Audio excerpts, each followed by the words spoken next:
Hello students, last के lecture में हमने सीखा कि किस तरीके से हम लोग इलेक्ट्रोड पोटेंशियल क्या है, स्टैंडर्ड इलेक्ट्रोड पोटेंशियल क्या है, इलेक्ट्रोकेमिकल सीरीज क्या है, इलेक्ट्रोकेमिकल सीरीज का एप्लीकेशन क्या है, सेल पोटेंशियल या ईएमएफ ऑफ सेल कैसे कैलकुलेट करते हैं, उसके लिए हमने फार्मूला बताया। ई सेल बराबर E cathode minus E anode. अगर स्टैंडर्ड कंडीशन में है तो ई नॉट सेल बराबर E naught cathode minus E naught anode, ये फार्मूला अप्लाई करेंगे। और जब ये फार्मूला अप्लाई करेंगे उस समय हम क्या करेंगे, दोनों जो ई नॉट की वैल्यू है वो दोनों SREP में होना चाहिए, स्टैंडर्ड रिडक्शन इलेक्ट्रोड पोटेंशियल में ही होनी चाहिए।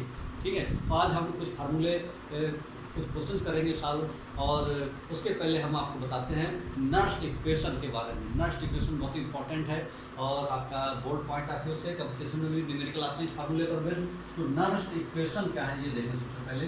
What is Nernst equation? Nernst equation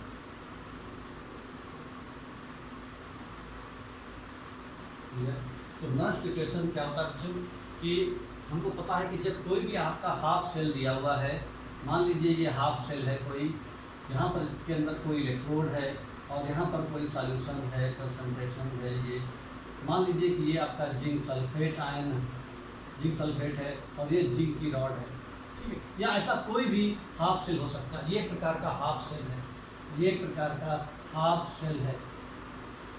तो इस हाफ सेल में क्या देखते हैं कि जो ये इलेक्ट्रोड है, ये जो इलेक्ट्रोड, इसका इलेक्ट्रोड पोटेंशियल वो कंसंट्रेशन ऑफ आयंस पे डिपेंड करता है। यानी जो इलेक्ट्रोड है, इलेक्ट्रोड का इलेक्ट्रोड पोटेंशियल ये depends on the concentration of ion. ये जो जिंक आयन है उनके कंसंट्रेशन के ऊपर इसका इलेक्ट्रोड पोटेंशियल डिपेंड करेगा। ठीक इसी तरीके से आपका जो गैल्वेनिक सेल है, यानी अगर सेल कंप्लीट कर दिए जाएँ, अभी यहाँ पर हमने हाफ सेल लिया है, अगर हम एक कंप्लीट सेल बना दें, साल्ट ब्रिज के थ्रू जोड़ दें दोनों को, तो एक प्रकार का गैल्वेनिक सेल फॉर्म हो जाएगा। वो जो गैल्वेनिक सेल बनेगा उसका ईएमएफ भी आपका concentration of the species involve in the chemical reaction, यानी जो आपका कंसंट्रेशन है वो डिपेंड करेगा किस बात के ऊपर, इसके इलेक्ट्रोड ईएमएफ के ऊपर। तो जो आपका गैल्वेनिक सेल है उसका इलेक्ट्रोमोटिव फोर्स आपका डिपेंड करता है कि जो स्पेसीज सेल रिएक्शन में इन्वॉल्व हो रही हैं उनके कंसंट्रेशन के ऊपर। तो इसी बात को नर्स्ट नाम के साइंटिस्ट ने रिलेट कर दिया आपस में। नर्स्ट नाम के साइंटिस्ट ने क्या रिलेशन दिया, उन्होंने एक प्रकार का रिलेशन दिया इसके बीच में EMF of the cell, cell का ईएमएफ और the concentration of the species involve in reaction. हम कह सकते हैं Nernst equation, Nernst equation relates the EMF of the galvanic cell और हाफ सेल भी हो सकता है,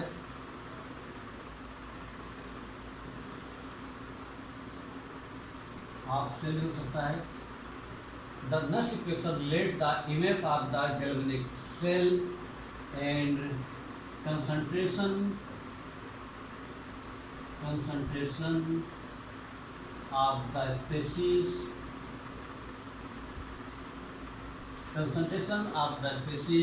involved in a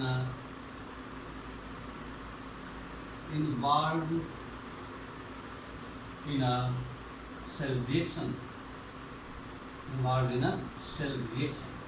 ये जो एक रिलेशन था, नर्स्ट नाम के साइंटिस्ट ने क्या किया, नर्स्ट इक्वेशन क्या कर रही है, रिलेट कर रही है। किसको कर रही है, EMF of the galvanic cell और कंसंट्रेशन ऑफ द स्पेसीज, यानी कंसंट्रेशन ऑफ द स्पेसीज जो हैं, यानी जो आपका कैथोड और एनोड हैं उनके कंसंट्रेशन उनके ऊपर डिपेंड करेगा, और उसका जो है ईएमएफ ऑफ द सेल, ये दोनों आपस में एक दूसरे से एक रिलेशन रहता है और उसी रिलेशन को एक इक्वेशन के थ्रू दिया, इसी कहते हैं हम लोग नर्स्ट इक्वेशन।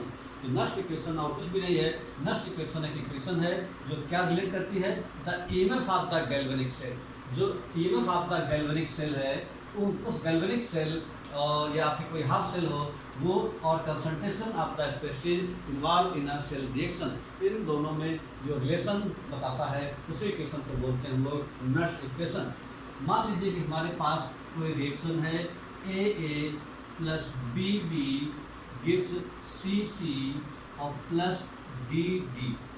ये ए बी सी डी जो कैपिटल में लिखे हुए हैं वो आपके रिएक्टेंट हैं, ए और बी। सी और डी प्रोडक्ट हैं, स्मॉल ए स्मॉल बी उनकी स्टोइकियोमेट्री हैं, सी और डी भी स्टोइकियोमेट्री हैं। तो इस रिएक्शन के लिए आपका नस्ट नाम के साइंटिस्ट ने रिलेशन दिया, वो रिलेशन था E बराबर E not minus 2.303 RT upon NF log concentration of C की पावर C, D की पावर D ऊपर और A की पावर ऊपर A और B के ऊपर पावर B।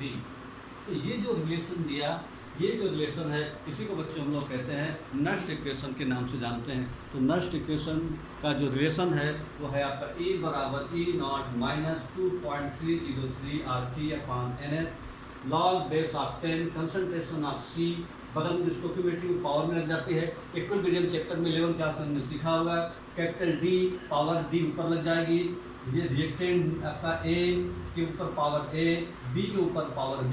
इस तरह से जो ये रिएक्शन है इसी को बच्चों बोलते हैं हम लोग नस्ट इक्वेशन के नाम से जानते हैं। ये जो रिलेशन है यही नस्ट इक्वेशन के नाम से जानी जाती है।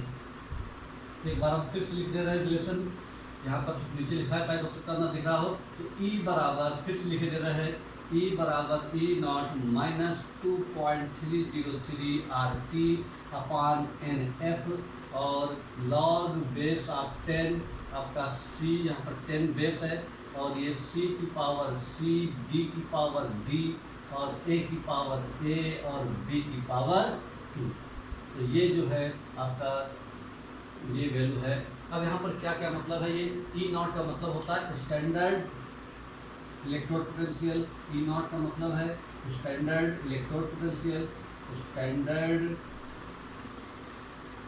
Electrode potential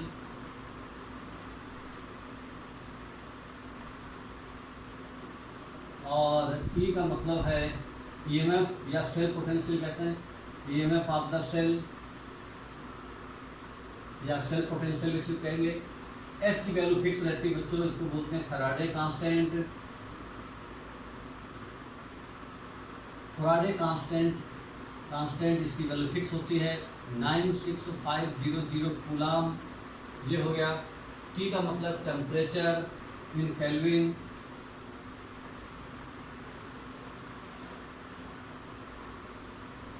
temperature in kelvin.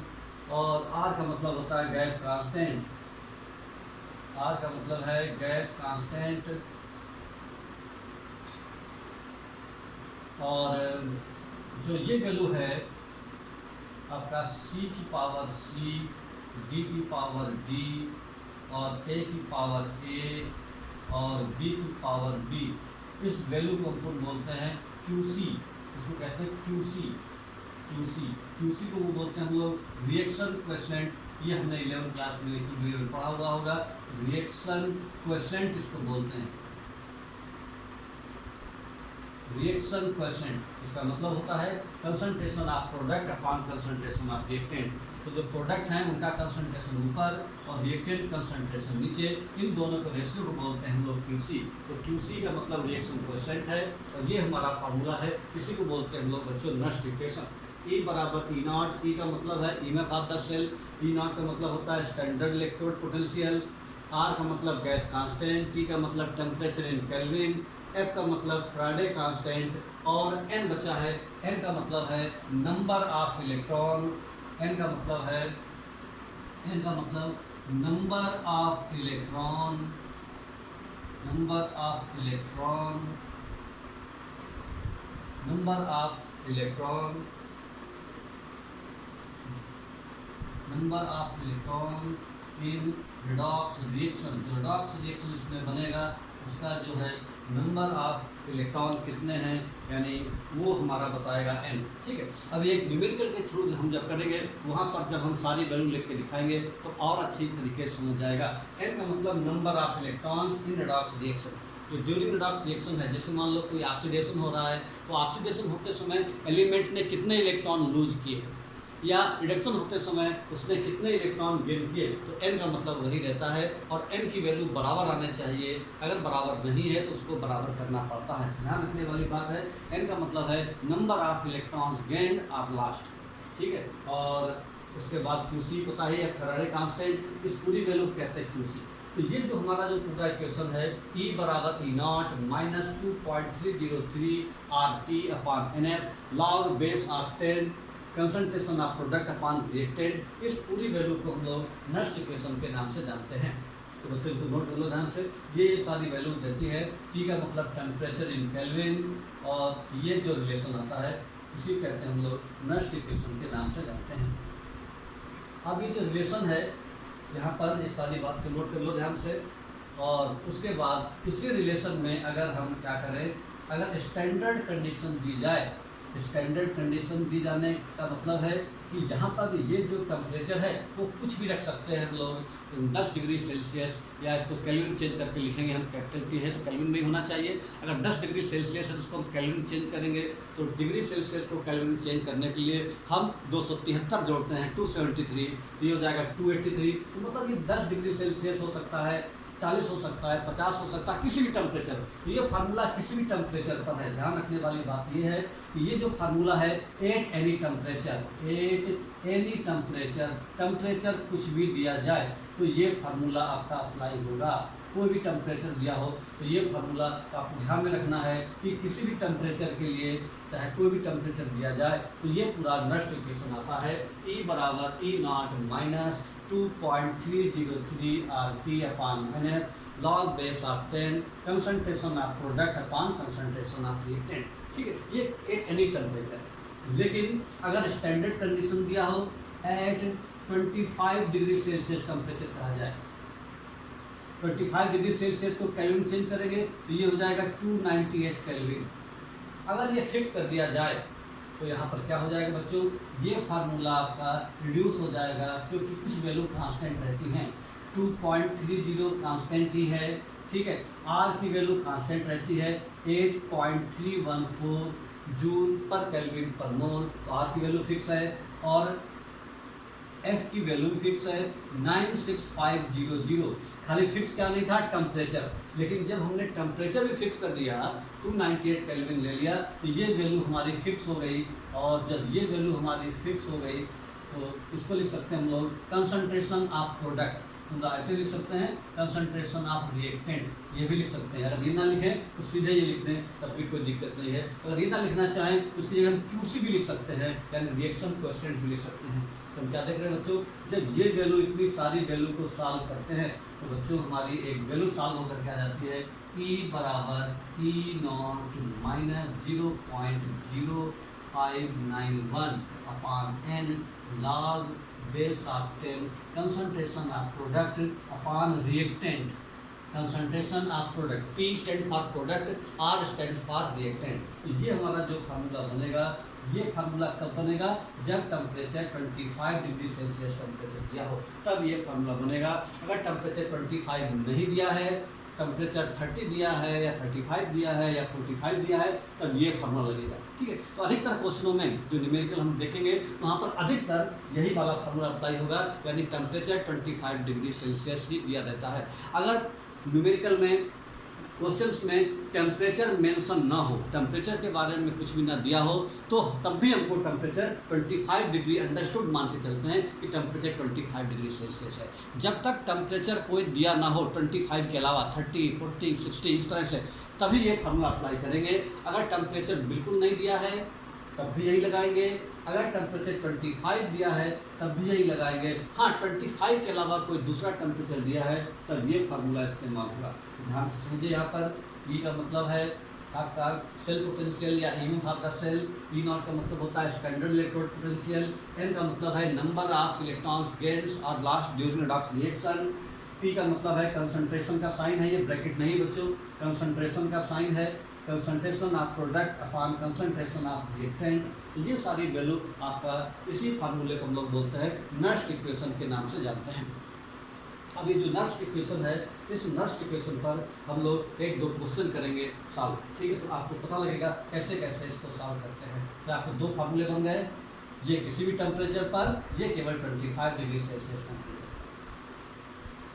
तो बच्चों अब हम एक दो सवाल लगाएंगे इसी फार्मूले पर बेस्ड, तो आपको पता लगेगा वैल्यू कैसे कैसे प्रूव करते हैं। सवाल तो बहुत सारे हैं, आप अपनी एनसीईआरटी की बुक में जो साल एग्जाम्पल हैं वो, और हम आपको बताएंगे कौन कौन से क्वेश्चन सॉल्व करना है। पहले आप उन क्वेश्चन को सॉल्व करिए, जब चैप्टर कंप्लीट हो जाए तो सारा एनसीईआरटी का एक एक सवाल आप सॉल्व करिए। इसके अलावा आपको डीपीपी वगैरह जो मिलेंगे, या हम भी अलग से आपको क्वेश्चन भेजेंगे, आप उनको धीमे धीमे सॉल्व करेंगे। तो बच्चों क्वेश्चन है, लिखेंगे सबसे पहले क्वेश्चन जो हमारे पास है, क्या है, a cell is constituted by, a cell is constituted by, a cell is constituted by, a cell is, a cell is constituted, a cell is constituted by dipping a zinc plate, by dipping a zinc rod in 0.1 m zinc nitrate solution, zinc nitrate solution, zinc nitrate solution मतलब क्या है कि हमको एक cell बना रहे हैं, और सेल एक कॉन्स्टिट्यूटेड, इस तरह से एक सेल बनाना है जिसमें एक जिंक रॉड को 0.1 m कंसंट्रेशन वाले जिंक नाइट्रेट सॉल्यूशन में डिप किया गया है, zinc nitrate solution, and a lead rod is dipped in, lead rod is dipped in 0.02 m, 0.02 m lead nitrate solution, lead nitrate solution, lead nitrate solution में dip किया गया है। Calculate the EMF of the cell, calculate the EMF of the cell, हमको cell का EMF निकालना है। और क्या दिया, इफ ये गिवन है, given E0 PV plus oblique PV, इसकी वैल्यू दी है, और E0 Zn plus 2 oblique Zn की वैल्यू दी है, Zn प्लस 2 ऑब्लिक Zn, इन दोनों की वैल्यू क्वेश्चन में दी हुई है। कितनी कितनी वैल्यू दी है, ये वैल्यू दी है -0.13 वोल्ट, -0.13 वोल्ट, और इसकी वैल्यू दी हुई है -0.76 वोल्ट, 0.76 वोल्ट। ये दो वैल्यू हमको बच्चों दी। अब इसमें हमको सॉल्व करना है कि किस तरीके से हम इसको सॉल्व करें कि हमारे ये क्वेश्चन बन जाए। कह रहा कि cell is constituted by dipping a zinc rod in 0.1 m zinc nitrate solution and a lead rod is dipped in 0.02 m lead nitrate solution. तो एक बार जिंक नाइट्रेट है, एक बार लेड नाइट्रेट सॉल्यूशन है। Calculate the EMF of the cell, हमको cell का EMF निकालना है, और ये वैल्यू हमको गिवन है। तो सबसे पहले हमको नर्स के इक्वेशन लगाना है यहाँ पर, क्योंकि हमको EMF ऑफ द सेल निकालना है। EMF ऑफ सेल का फॉर्मूला हम जानते हैं, ये E बराबर E0 माइनस, यहाँ पर टेम्परेचर दिया है कि नहीं दिया है, इस पूरे क्वेश्चन में टेम्परेचर का कोई जिक्र नहीं है। तो जब टेम्परेचर का कोई जिक्र नहीं है तो इस बात का मतलब ये है कि टेम्परेचर 25 डिग्री सेल्सियस आपका माना गया है, एज्यूम किया गया है। तो हम ये मान के चलेंगे टेम्परेचर 25 डिग्री सेल्सियस या 298 केल्विन वाला फार्मूला हमको यहाँ पर इस्तेमाल करना है, क्योंकि टेम्परेचर कुछ भी नहीं दिया है। अगर टेम्परेचर दिया होता 40 डिग्री सेल्सियस तब हम दूसरा फार्मूला अप्लाई करते हैं। तो यहाँ पर फार्मूला अप्लाई करेंगे, E बराबर E0 minus 0.0591 upon n log base of 10 concentration of product, concentration of product upon concentration of reactant. ये हमको फार्मूला अप्लाई करना है। ये जो है नर्स इक्वेशन है, ये फार्मूला लगेगा यहाँ पर। अब इस फार्मूले में हमें क्या क्या दिया हुआ है ये हमें कैलकुलेट करना है बच्चों। तो यहाँ पर हमें क्या करना है कि प्रोडक्ट की जगह क्या रखेंगे, रिएक्टेंट क्या रखेंगे, एन क्या रखेंगे, ई नॉट कैसे निकलेगा, तो ये सारी वैल्यू हम जो है अब अभी आपको निकाल के बताएंगे। एक बार आप क्वेश्चन को ध्यान से पढ़िए। क्या कहा गया है, a cell is constituted by dipping a zinc rod in 0.1 m zinc nitrate solution and lead rod is dipped in 0.02 m lead nitrate solution, calculate the EMF of the cell.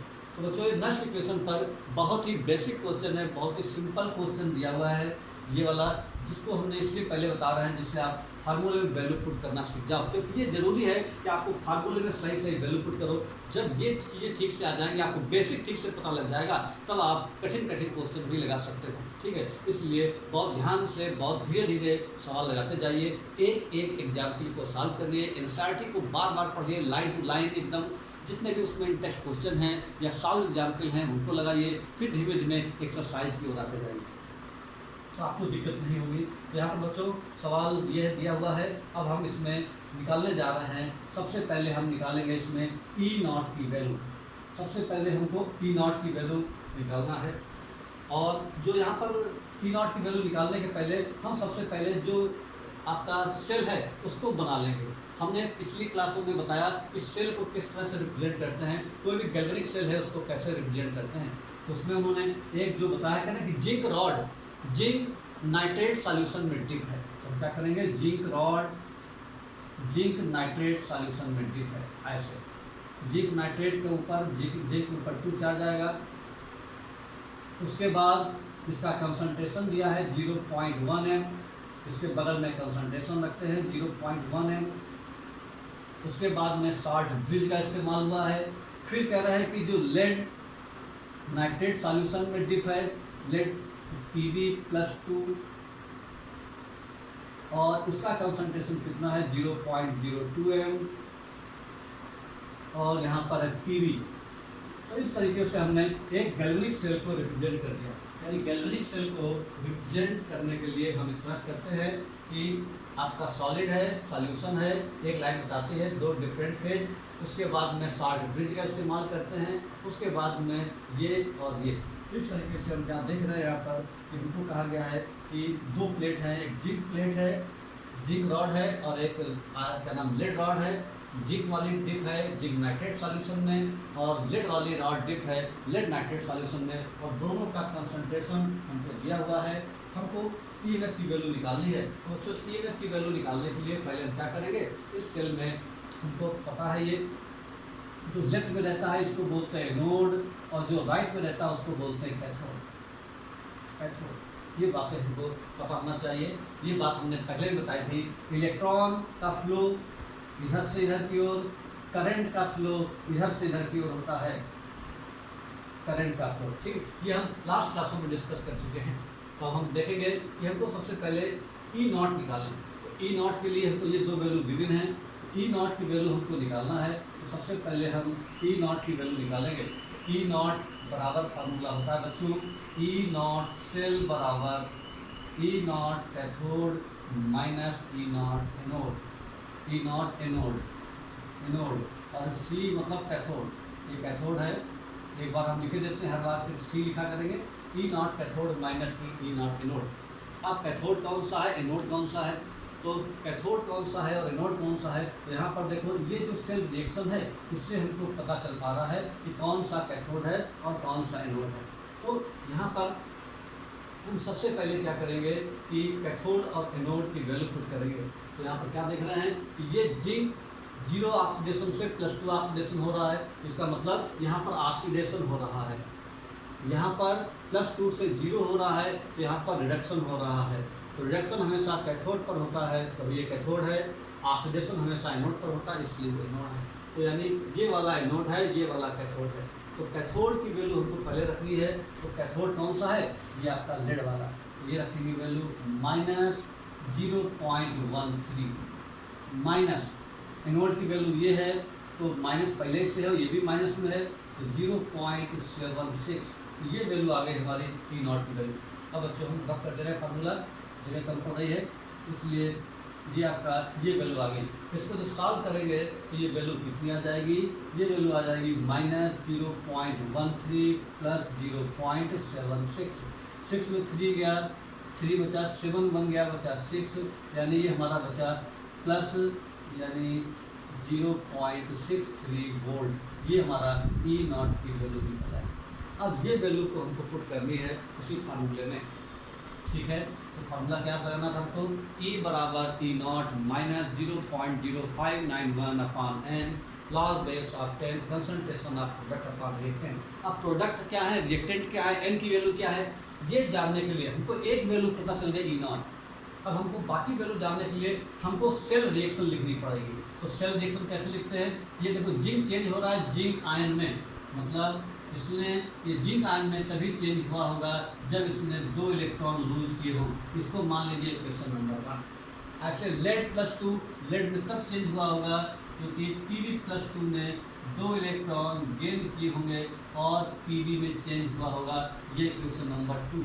दोनों reaction को जोड़ देंगे, इसी को कहते हैं बच्चों cell reaction. यही जो रिएक्शन है इसको सेल रिएक्शन कहा जाता है। ये लिखना बहुत इंपॉर्टेंट है। दोनों को जोड़ देंगे, ये हो जाएगा Zn plus Pb+2 plus 2 electron gives Zn+2 electron plus Pb। Electron से इलेक्ट्रॉन कैंसिल हो जाएंगे, तो ये दोनों वैल्यू बराबर होनी चाहिए। तो जो कैंसिल हो जाए, दोनों बराबर होकर कैंसिल हो जाए, वही होता है n। तो यहाँ पर जो n है, नंबर ऑफ इलेक्ट्रॉन कितने इस्तेमाल हुए, 2। 2 इलेक्ट्रॉन ऑक्सीडेशन में और 2 ही इलेक्ट्रॉन रिडक्शन में इस्तेमाल हुए, तो n बराबर हो गया 2। यानी ये दोनों चीज़ें बराबर होनी चाहिए। अगर बराबर नहीं हैं तो बराबर कर लेना पड़ता है। हर बार न्यूमेरिकल में ये बराबर नहीं दिया रहेगा, जैसे यहाँ पर दोनों बराबर दिए हुए हैं, लेकिन हो सकता है किसी दूसरे सवाल में ये वैल्यू बराबर ना हो तो हमको बराबर करना पड़ता है। तो हमको 2 बातें पता चल गई, ये पता चल गया, ये पता चल गया। अब हमको क्या करना है, अब हमको फार्मूला अप्लाई कर देना है। तो फार्मूला जो हम अप्लाई करेंगे उस फार्मूले में हम फार्मूला अप्लाई करके हम जो चीज़ हमको नहीं पता है वो हम निकालेंगे। तो E बराबर E0 minus 0.0591 upon n log base of 10 concentration of product upon concentration of reactant. ये फार्मूला है। तो यहाँ पर देखो हमने क्या किया कि जो E0 की वैल्यू हम निकाल चुके हैं 0.63 माइनस 0.0591 अपॉन n। n की वैल्यू कितनी आ गई, 2। ये n की वैल्यू 2 आ गई। लॉग बेस ऑफ 10 बच्चों, log base of 10 concentration of product. Product कैसे लिखेंगे, सेल रिएक्शन को ढूंढेंगे पहले। सेल रिएक्शन में देखिए प्रोडक्ट में प्रोडक्ट जो होता है वो एरो के बाद वाला होता है, रिएक्टेंट एरो के पहले वाला होता है। तो ये प्रोडक्ट है, इसमें ये वाला जो सॉलिड है जिसके ऊपर चार्ज नहीं लगा हो सॉलिड होता है, इसका कंसंट्रेशन 1 लेते हैं या नहीं लेते हैं, क्योंकि 1 रखेंगे तो कोई फर्क नहीं पड़ेगा। इसलिए खाली जो ये है इसी का कंसंट्रेशन लेना है, रिएक्टेंट में ये लेना है क्योंकि ये सॉलिड है। तो यहाँ पर कंसंट्रेशन ऑफ प्रोडक्ट में किसका रखेंगे, हम केवल जिंक आयन का कंसंट्रेशन रखेंगे और नीचे किसका रखेंगे, आपका Pb का। क्यों ऐसा रखा हमने, क्योंकि जो आपका Pb है इसका कंसंट्रेशन 1 आ जाएगा, इधर G का कंसंट्रेशन भी 1 आ जाएगा, तो 1 से कोई मतलब नहीं है। इसलिए खाली हम उन्हीं का रखते हैं जो एक्वस आयन के फॉर्म में, जो आयंस के फॉर्म में होते हैं उन्हीं को रखते हैं, जो सॉलिड होते हैं उनको हम नहीं रखते। तो इस तरह से बच्चों ये वैल्यू हमको सॉल्व करना है और सॉल्व करके हमको वैल्यू को निकाल लेना है। अब यहाँ पर इनका कंसंट्रेशन हमको दिया हुआ है, एक हमारे पास है जिंक आयन और एक हमारे पास है लेड आयन। जिंक आयन का कंसंट्रेशन है 0.1 m और लेड का कंसंट्रेशन है 0.02। तो ये वैल्यू भी बच्चों पुट कर देंगे यहाँ पर, तो ये E निकल आएगा। तो E बराबर 0.63 minus 0.0591 upon 2 log base of 10। इसकी वैल्यू है 0.1, इसका वैल्यू है 0.02। इसको सॉल्व कर लेंगे। तो यहाँ पर देखिए पॉइंट के बाद 2 डिजिट हैं, तो पॉइंट हटेगा तो यहाँ पर ऊपर हो जाएगा 10, तो 10/2 हो गया। तो E बराबर बच्चों निकल आएगा 0.63 माइनस 0.0591 अपॉन 2 और उसके बाद ये log 10/2। तो यहाँ पर log m अपॉन n का फॉर्मूला अप्लाई कर देंगे। log m upon n log m minus log n। तो log 10 माइनस log 2 हो गया बच्चों ये। और हमको पता है log 10 की वैल्यू 1 होती है और log 2 की वैल्यू होती है 0.3010। ये वैल्यू यहाँ पर डालेंगे तो हमारा आ जाएगा 0.63 माइनस 0.0591 अपॉन 2। log 10 की वैल्यू 1, 0.3010 ये वैल्यू। और आगे सॉल्व करेंगे तो 0.63 माइनस 0.0591 अपॉन 2। इसको सॉल्व करेंगे 1 में से घटाएंगे की वैल्यू 0.6990 ये बच्चों। और आगे सॉल्व करेंगे तो हमको आंसर आ जाएगा e बराबर, और यहाँ पर भी e बराबर। अब क्या करना है सॉल्व करके, अब यहाँ पे जो 2 है इस 2 से कट कर देना है ये वैल्यू। तो ये वैल्यू कितनी हो जाएगी 0.23 जा 6, 2 4 जा 8, बचा 1, 2 9 जा 18, 2 5 जा 10 ये वैल्यू आ गई। अब ये मल्टीप्लाई कर देना है 0.63 में से घटा देना है, यही हमारा आंसर आ जाएगा। तो बच्चों जब हम इसको सॉल्व करेंगे तो हमारा जो ई की वैल्यू आ जाएगा, जो सेल पोटेंशियल है वो आ जाएगा ई बराबर 0.63 माइनस 0.0591 इंटू 0.3495। ठीक है, इसको सॉल्व करेंगे तो जो ई की वैल्यू आ जाएगी वो लगभग आपकी आ जाएगी 0.6093 या 94 अप्रॉक्सीमेट कितनी आ जाएगी 4। तो ये हमारा आंसर आ जाएगा। इसको सॉल्व करिएगा जब ना तो बताइए, लगभग ये वैल्यू आ जाएगी 0.6093। तो इस तरीके से बच्चों क्वेश्चन सॉल्व करते हैं। तो n की वैल्यू कैसे निकालते हैं हमने देखा। n की वैल्यू निकालने के लिए हम सेल रिएक्शन लिखते हैं। जितने नंबर ऑफ इलेक्ट्रॉन आते हैं वो दोनों इलेक्ट्रॉन बराबर आना चाहिए। अगर बराबर नहीं आ रहे हैं तो बराबर हमको करना पड़ता है। जब वो बराबर वैल्यू आ जाती है इलेक्ट्रॉन की तभी वो n की वैल्यू मानी जाती है। और उसके बाद concentration of product upon concentration of reactant. Concentration लिखते समय जो आयंस होते हैं उन्हीं का कंसंट्रेशन हम लिखते हैं। जो सॉलिड रहते हैं उनका कंसंट्रेशन ना तो किताब में दिया रहता है ना क्वेश्चन दिया रहता है, हमको उसका कंसंट्रेशन 1 मान लेना रहता है। ठीक है, हमने इक्विलिब्रियम चैप्टर में पढ़ा होगा कि जो आपके प्योर लिक्विड या सॉलिड होते हैं उनका कंसंट्रेशन हमेशा 1 होता है। और इस तरीके से हम लोग क्वेश्चन को सॉल्व कर लेते हैं।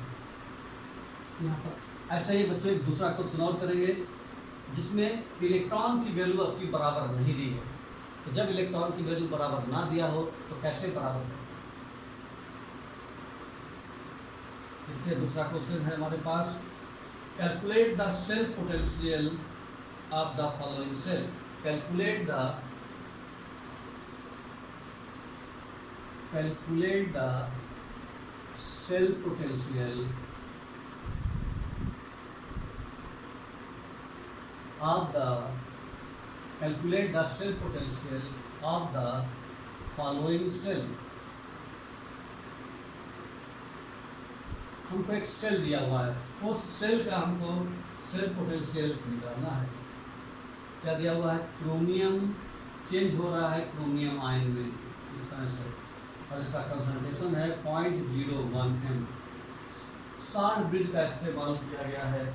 उसके बाद Fe चेंज हो रहा है, फिर साइन दिया है, इसका कंसंट्रेशन 0.01 m दिया है और Fe में चेंज हो रहा है। ये वैल्यू हमको सेल रिएक्शन दिया हुआ है। उसके बाद में गिवन क्या क्या है, गिवन E0 दे रखा है Cr/Cr++ बराबर, और एक दिया है E0 Fe2/Fe। तो Cr ये वैल्यू दिया प्लस 0.74 वोल्ट, और Fe की वैल्यू दिया हुआ है -0.44 वोल्ट। तो ये क्वेश्चन है हमारे पास, इसको हमको सॉल्व करना है। तो देखो बच्चों ये कैसे सॉल्व होगा, इसमें हमें क्या करना है कि हमें सेल पोटेंशियल निकालना है पहले की तरफ, मतलब E निकालना है। E0 की वैल्यू हम यहाँ से निकाल सकते हैं। सेल रिएक्शन लिखेंगे तो n निकल आएगा, और कंसंट्रेशन ऑफ प्रोडक्ट और रिएक्टेंट बाउंड हो जाएगा। बस इतनी बात कर देंगे, यही क्वेश्चन यहाँ पर भी करना है। तो हमारा E बराबर टेम्परेचर दिया नहीं है तो तो फॉर्मूला लग जाएगा -0.0591/n log base of 10 concentration of product upon concentration of reactant. तो ये फार्मूला हमारा बच्चों लग जाएगा। अब यहाँ पर अब हमको इस फार्मूले में सबसे पहले निकालना है E0, ठीक है। तो E0 लिख रहे हैं हम लोग, क्वेश्चन देख लीजिए ध्यान से, क्वेश्चन नोट कर लीजिए, फिर उसके बाद में आगे हम E0 की वैल्यू निकाल रहे हैं। अब हम बच्चों देखो E0 की वैल्यू निकालते हैं। जब E0 की वैल्यू निकालते हैं तो यहाँ पर क्या फार्मूला होता है, E0 सेल बराबर E0 cathode minus E0 anode. अब यहाँ पर कैथोड और एनोड कौन कौन से हैं ये पहचाना रहेगा आपको, ठीक है। तो कैथोड जब सेल रिएक्शन दिया था तब क्या देख रहे थे, Cr+3 में चेंज हो रहा था, मतलब वो क्या है, एनोड। जो लेफ्ट में लिखा है वो एनोड रहता है। जनरली जो लास्ट में मतलब राइट में लिखा रहता है वो एनोड होता है, जो लेफ्ट में लिखा रहता है वो एनोड होता है, जो राइट में लिखा रहता है वो कैथोड होता है। ध्यान रखिए बच्चों, कन्फ्यूजन होने की कोई ज़रूरत नहीं है। लेफ्ट में वाला हमेशा एनोड, राइट वाला हमेशा कैथोड। जनरली आईयूपीएससी कन्वेंशन के हिसाब से ऐसे ही रखा गया है कि जो लेफ्ट में लिखा जाएगा उसको एनोड कहा जाएगा, जो राइट में लिखा जाएगा वो कैथोड होगा। जनरली ऐसा रहता है, लेकिन कई बार क्वेश्चन में बच्चों को कन्फ्यूज करने के लिए जानबूझ करके उल्टा भी लिखा जा सकता है। तो आपको ध्यान में रखना है कौन सा कैथोड है और कौन सा एनोड। तो उसके लिए क्या करेंगे, हम सेल रिएक्शन लिखेंगे, उससे पता चल जाएगा कौन सा कैथोड है कौन सा एनोड है। उससे भी पता ना चल पाए तो एक तीसरा तरीका है कि हम दोनों की E0 वैल्यू देखेंगे। E0 वैल्यू जिसका और कौन सी वैल्यू होनी चाहिए, SREP में होना चाहिए, स्टैंडर्ड रिडक्शन इलेक्ट्रोड पोटेंशियल होना चाहिए। तो SREP की वैल्यू जिसकी ज़्यादा रहती है वो हमेशा कैथोड रहता है, क्योंकि हमको पता है करंट हमेशा हाई पोटेंशियल से लो पोटेंशियल पर फ्लो होता है। इसका मतलब जिसका SREP की वैल्यू ज़्यादा वो हमेशा कैथोड और जिसकी कम वो हमेशा एनोड। तो हमने तीन तरीके बताए कैथोड एनोड को पहचानने का। एक तो तरीका है कि आपका जो सेल दिया है शुरुआत में उस सेल से पता चल जाएगा कि कौन सा कैथोड है कौन सा एनोड। बाई चांस सेल नहीं दिया है तो सेल रिएक्शन बना करके हम देख लेंगे। सेल रिएक्शन भी अगर हमको नहीं समझ में आ रही है तो E0 की वैल्यू दी ही रहेगी, तो E0 की वैल्यू से हम जान जाएंगे कौन सा आपका कैथोड है कौन सा आपका एनोड। तो यहाँ पर E cathode minus E anode. और हमने बच्चों को बताया था ये फार्मूला तभी लगेगा जब ये दोनों वैल्यू कैथोड का E0 एनोड का एनोड किसमें होना चाहिए, SREP में होना चाहिए। पिछले क्वेश्चन में दोनों SREP में ही थे, लेकिन यहाँ पर एक SREP में है एक SOEP में है। कैसे पता चल रहा है, ये वैल्यू देखने पर देखो ये प्लस है, +2 से 0 हो रहा है, इसका मतलब रिडक्शन हो रहा है। तो ये SREP है, स्टैंडर्ड रिडक्शन इलेक्ट्रोड पोटेंशियल है, लेकिन ये ऑक्सीडेशन हो रहा है। तो ये वैल्यू जो दे रखी है वो SOEP की वैल्यू दी है और ये दिया है SREP में, SREP। तो ये स्टैंडर्ड रिडक्शन इलेक्ट्रोड पोटेंशियल है, ये स्टैंडर्ड ऑक्सीडेशन इलेक्ट्रोड पोटेंशियल है। क्योंकि ऑक्सीडेशन हो रहा है ये वैल्यू ऐसे लिखी हुई है, तो इसको इधर लाना है इसको इधर लाना है। तो क्या करेंगे, जब इसको हम इधर ले जाएंगे बच्चों और ये इधर लाएंगे, अब ये SREP में हो गया, अब ये भी वैल्यू SREP में हो गया। जब ये SREP में हो गया तो क्या होता है, SREP और SOEP दोनों की वैल्यू बराबर होती है, लेकिन साइन अपोजिट होता है। तो इसलिए यहाँ पर हमको जो प्लस साइन है वो हमको अपोजिट करना पड़ेगा, माइनस में करना पड़ेगा। यानी सबसे पहला काम ये है कि ये देखना पड़ेगा कि ये जो दोनों वैल्यू E0 की दी हैं वो SREP में दी हैं कि SOEP में दी है। तो ये अगर दोनों SREP में होंगी तभी ये फॉर्मूला लगेगा, और हम ये फॉर्मूला अप्लाई कर रहे हैं, इसका मतलब दोनों वैल्यू को SREP में ही लेना है। अब देखिए E0 कैथोड कौन सा है और एनोड कौन सा है। तो यहाँ पर देखो ध्यान से, इन दोनों में कौन सी वैल्यू ज़्यादा है। तो इनमें या तो सेल रिएक्शन से देख ले तो क्या देख रहे हैं हमको कि जो ये वाली वैल्यू है ये वैल्यू यहाँ पर ज़्यादा दिखाई पड़ रही है। इसकी वैल्यू यानी कैथोड ये वाला है और एनोड ये वाला है, ठीक है। ये वैल्यू ज़्यादा है ये वैल्यू कम है। निगेटिव जिसकी वैल्यू ज़्यादा होती है छोटा होता है, तो ये वैल्यू ज़्यादा है, इसका मतलब कैथोड तो -0.44 कैथोड हो गया, माइनस एनोड की वैल्यू 0.74। सॉल्व करेंगे तो -0.44 प्लस 0.74, 4 में 4 गया 0, 7 में 4 गया 3, तो 0.30 वोल्ट निकला। ये निकली हमारी E0 की वैल्यू। ये ई नॉट की वैल्यू बच्चों आ गई। अब ई नॉट की वैल्यू हमको पता चल गया, यानी एक यहाँ पर क्वेश्चन गलत होने के चांसेस यहाँ पर था। एक पहला हमारे पास पड़ाव रुकावट ये थी कि ये वैल्यू को सही करना है। अब हमने इस वैल्यू को पार कर लिया, इस वैल्यू को सही रुकावट को दूर कर लिया। अब हमारे पास दूसरा चीज़ है एन को ढूंढना, एन सही ढूंढेंगे। तो हम सबसे पहले जो हमको सेल दिया था उससे हम सेल रिएक्शन लिख लेंगे। सी आर चेंज हो रहा है Cr+3 में 3 इलेक्ट्रॉन को लूज करके, और दूसरा दिया हुआ है Fe, ये 2 इलेक्ट्रॉन गेन करके चेंज हो रहा है आपका Fe में। अब यहाँ पर 3 इलेक्ट्रॉन है, यहाँ पर 2 इलेक्ट्रॉन, तो हम एन की कौन सी वैल्यू लेंगे, 3 लेंगे कि 2 लेंगे? इसीलिए दोनों को बराबर होना चाहिए। तो इसके लिए बराबर करने के लिए क्या करेंगे, इलेक्ट्रॉन को बराबर करना 3, तो यहाँ पूरे क्वेश्चन में मल्टीप्लाई कर देंगे 2 से, तो 2 3 जा 6 हो जाएगा। यहाँ मल्टीप्लाई कर देंगे 3 से, तो 3 2 जा 6 हो जाएगा, और इलेक्ट्रॉन की वैल्यू बराबर हो जाएगी। और एन की वैल्यू कितनी आ जाएगी, यहाँ से एन बराबर हो जाएगा बच्चों 6। ऐसे अब सेल रिएक्शन लिखने जा रहे हैं। सेल रिएक्शन ये है 2Cr + 3Fe + 2 चार्ज + 3 2 जा 6 electron gives 2Cr + 3 charge + 6 electron + 3Fe। ये वैल्यू आई, ये हमारी सेल रिएक्शन है। हमको ई नॉट की वैल्यू पता हो चुकी, एन की वैल्यू पता हो चुकी, 2 वैल्यू पता हो चुकी, क्योंकि n बराबर 6 आ रहा है, ये 6 दोनों तरफ बराबर आ रहा है, इसलिए बराबर करते हैं। बराबर नहीं है तो बराबर करना पड़ता है, तो इसलिए हमने बराबर किया इसको। यहाँ पर बराबर नहीं था, तो ऐसा क्वेश्चन हमने बताया जिसमें बराबर नहीं है तो ऐसे बराबर करते हैं। तो 2 वैल्यू हमको पता चल गई, और अब हम लिखने जा रहे हैं, फार्मूला अप्लाई करने जा रहे हैं। तो फार्मूला हमारे पास क्या लगेगा, E बराबर ई नॉट, ई नॉट की वैल्यू है बच्चों 0.30 माइनस 0.5091 अपॉन एन की वैल्यू है 6 log base of 10 concentration of product में कौन सा है, ये वाला, ये प्रोडक्ट है। अब यहाँ बगल में 2 लिखा हुआ है, देखो पहले वाले क्वेश्चन में नहीं लिखा था, ये भी ध्यान रखना है। तो 2 लिखा है, तो ये क्या हो जाएगा, क्रोमियम का जो भी कंसंट्रेशन है वो पावर कितना लग जाएगा इसके ऊपर 2 अपॉन, और ये सॉलिड है तो इसको लेंगे नहीं, रिएक्टेंट कौन सा है Fe+2, इसका कंसंट्रेशन कितना है पावर 3 लिखा है बगल में, तो 3 लगा देंगे। ये सॉलिड है, इसका कंसंट्रेशन नहीं लेंगे, ये सॉलिड है, इसका कंसंट्रेशन नहीं लेंगे, ये आयन के फॉर्म में है, ये आयन के फॉर्म में है, इससे इनका कंसंट्रेशन लेना है। जो बगल में इसको क्यूमेट्री लिखी रहती है वो पावर के रूप में आ जाती है। ऐसा हमने इक्विलिब्रियम चैप्टर में 11th क्लास में सीखा था। उसी बात को आगे बढ़ाते हुए तो ई नॉट की वैल्यू पता चल गई, ये पता चल गया, सेल रिएक्शन से हमने वैल्यू रख ली। अब हम इसको नीचे वाली चीज़ों को रख कर देते हैं, अब इसकी कोई ज़रूरत नहीं रह गई।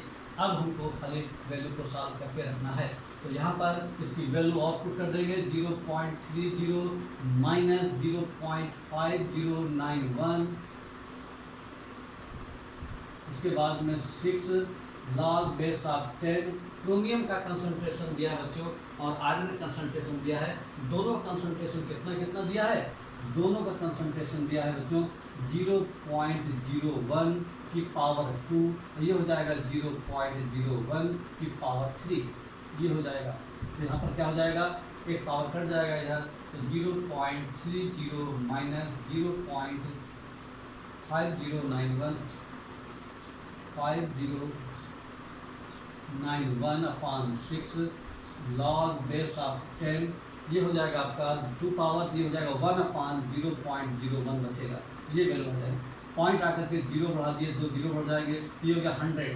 तो ये वैल्यू आ गई हमारी, ई की वैल्यू आ गई 0.30 माइनस 0.0591, ये मेरे ख्याल से 0.0591 गलती से हो गया 0.0591 अपॉन 6, ये हो गया लॉग 100 अपॉन 1 यानी लॉग 100। अब बच्चों लॉग 100 की वैल्यू आपको पता है कितनी रहती है 2, 1 के साथ जितने जीरो उतनी रहती है। तो इसको सॉल्व करेंगे आगे, ये हो जाएगा 0.30 माइनस 0.0591/6 log 100 की वैल्यू 2, ये हो जाएगा 2 3 जा 6। इसको बच्चों सॉल्व करेंगे तो ये पूरा सॉल्व होने के बाद ये वैल्यू हमारी आ जाएगी। इस पूरी वैल्यू को सॉल्व करेंगे, इसको सॉल्व करने पर हमारी वैल्यू आ जाएगी लगभग, पूरा सॉल्व करेंगे तो 0.2804 0.2804 आ जाएगी value.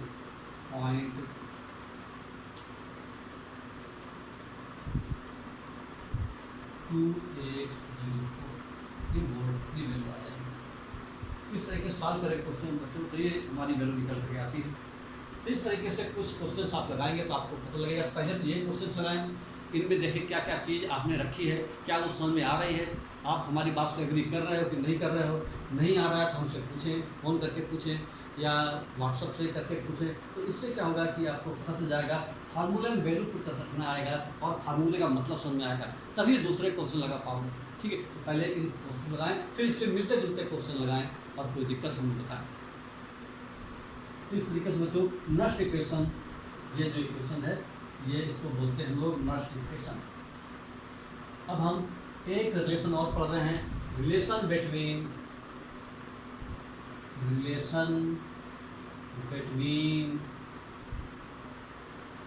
E0 and Kc। Kc का मतलब इक्विलिब्रियम कांस्टेंट,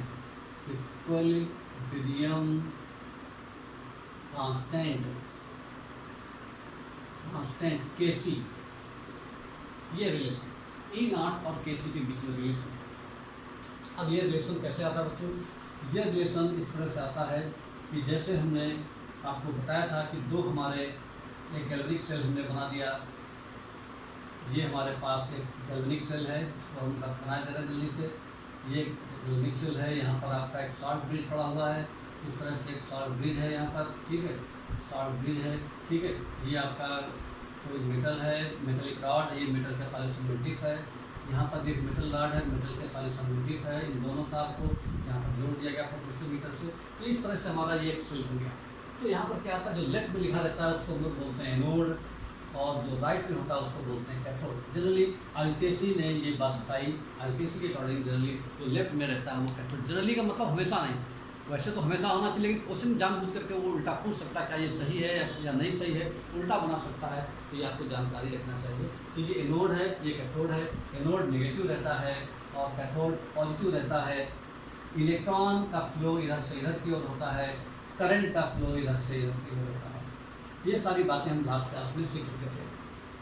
अब यहाँ पर क्या होगा कि जैसे जैसे सेल रिएक्शन होगी तो सेल रिएक्शन में क्या होगा, ये जो आपका यहाँ पर जिंक रॉड, यानी जो ये रॉड है ये अपने सॉल्यूशन में आ जाएगी। ठीक है, जैसे मान लो ये रॉड मान लें जिंक, और ये मान लें जिंक सल्फेट, और मान लो ये वाली रॉड मान लें कॉपर की Cu, और ये मान लें कॉपर सल्फेट। तो क्या होगा यहाँ पर कि जो जिंक रॉड है वो क्या करेगी, इलेक्ट्रॉन को लूज करेगी और Zn में टूट जाएगी इस तरह से। तो जिंक रॉड जिंक आयन बनाएगी। ऐसे ऐसे क्या होगा, जिंक आयन का कंसंट्रेशन बढ़ता जाएगा और यहाँ पर कॉपर आयन का कंसंट्रेशन बढ़ता जाएगा। इसका कंसंट्रेशन अगर आप C1 मान लें, इसका कंसंट्रेशन C2 मान लें, तो क्या होगा C1 is greater than C2 हो जाएगा। ठीक है, तो ऐसे कंसंट्रेशन बढ़ता जाएगा। इसका कंसंट्रेशन बढ़ेगा, इसका कंसंट्रेशन घटेगा। तो जब इसका कंसंट्रेशन घटेगा तो जो आपका कैथोड है इसका इलेक्ट्रोड पोटेंशियल भी घटेगा। कैथोड का इलेक्ट्रोड पोटेंशियल घटेगा और एनोड का इलेक्ट्रोड पोटेंशियल ज़्यादा होता जाएगा। और हमको पता है अगर हम E0 निकालते हैं तो E0 बराबर क्या रहता है, E0 बराबर E0 cathode minus E0 anode. मतलब क्या होगा कि अभी कैथोड का जो E0 है, एनोड के E0 से ज़्यादा है। ठीक है, लेकिन धीमे धीमे क्या होगा कि जो आपका ये वाला कंसंट्रेशन यहाँ पर घटता जाएगा, जिसकी वजह से ये आपकी जो रॉड है इसका इलेक्ट्रोड पोटेंशियल घटता जाएगा। यानी ये वैल्यू कम होती जाएगी और ये वैल्यू बढ़ती जाएगी। जब ये वैल्यू कम होती जाएगी, ये वैल्यू बढ़ती जाएगी, तो एक कंडीशन ऐसी आएगी बच्चों कि ये आपका दोनों की वैल्यू लगभग बराबर हो जाएगी। और जब दोनों की वैल्यू बराबर हो जाएगी तो उस कंडीशन में क्या होगा कि जो आपका सारे यहाँ पर E0 नहीं है बल्कि E है, तो यहाँ पर क्या होगा, E सेल की वैल्यू क्या हो जाएगी बच्चों, 0 हो जाएगी। नॉट ई नॉट से रही ई है केवल, ई की वैल्यू बच्चों जीरो हो जाएगी। तो ध्यान रखना है यहाँ पर ई नॉट जीरो नहीं होता बल्कि ई जीरो होगा, ई की वैल्यू जीरो हो जाएगी। इसी को बोलते हैं हम लोग इक्विलिब्रियम पोजीशन। ये क्या होता है? इक्विलिब्रियम की पोजीशन कही जाती है, इक्विलिब्रियम की पोजीशन। मतलब ये दो रिएक्शन जो हैं उनमें इक्विलिब्रियम की पोजीशन आ जाएगी। ठीक है, तो बच्चों यहाँ पर क्या हो जाएगा, जब ई की वैल्यू जीरो हो जाएगी तो हमारे पास जो रिलेशन है उस रिलेशन में हम ई की वैल्यू को जीरो डाल देंगे। फिर हमारे पास जो रिलेशन है वो रिलेशन क्या है, ये हमारी जो सेल रिएक्शन है उसमें इक्विलिब्रियम आ जाएगी। और जब सेल रिएक्शन में इक्विलिब्रियम आ जाएगी तो हमारे पास जो रिलेशन है ई बराबर E naught minus 0.0591 upon N log base of 10 और कंसंट्रेशन ऑफ एन क्यूसी लिख सकते हैं इसको, क्यूसी। अब क्या होगा, एट इक्विलिब्रियम जब इक्विलिब्रियम पर हो जाएगा तो इक्विलिब्रियम पर क्या होता है, क्यूसी और केसी बराबर होते हैं। केसी की जगह क्यूसी डाल देंगे, क्यूसी की जगह केसी डाल देंगे और जो ई है उसकी जगह क्या डाल देंगे, जीरो। यहाँ पर हो जाएगा वैल्यू जीरो बराबर E naught minus 0.0591 upon N और ये हो जाएगा लॉग बेस ऑफ 10 केसी। इसको इधर ले जाएंगे तो ये प्लस में हो जाएगा वैल्यू, तो ई नॉट बराबर हो जाएगा 0.0591 upon N log base of 10 केसी।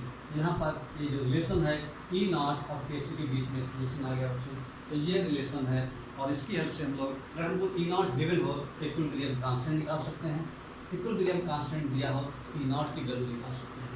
ठीक है, तो अभी इस फार्मूले पर बेस्ट क्वेश्चन बच्चों हम अगली क्लास में बताएंगे। इसकी तब तक आप लॉग देखना सीख लो और एंटी लॉग देखना सीख लो। लॉग और एंटी लॉग आपको अच्छी तरीके से आना चाहिए क्योंकि इस फार्मूले में आपका लॉग और एंटी लॉग का इस्तेमाल होता है। ठीक है बच्चों, अगली क्लास में जब तक हम न्यूमेरिकल बताएं क्वेश्चन पर बेस्ट, तब तक आप लॉग निकालना और एंटी लॉग निकालना अच्छी तरह से सीख लीजिए। ओके बच्चों।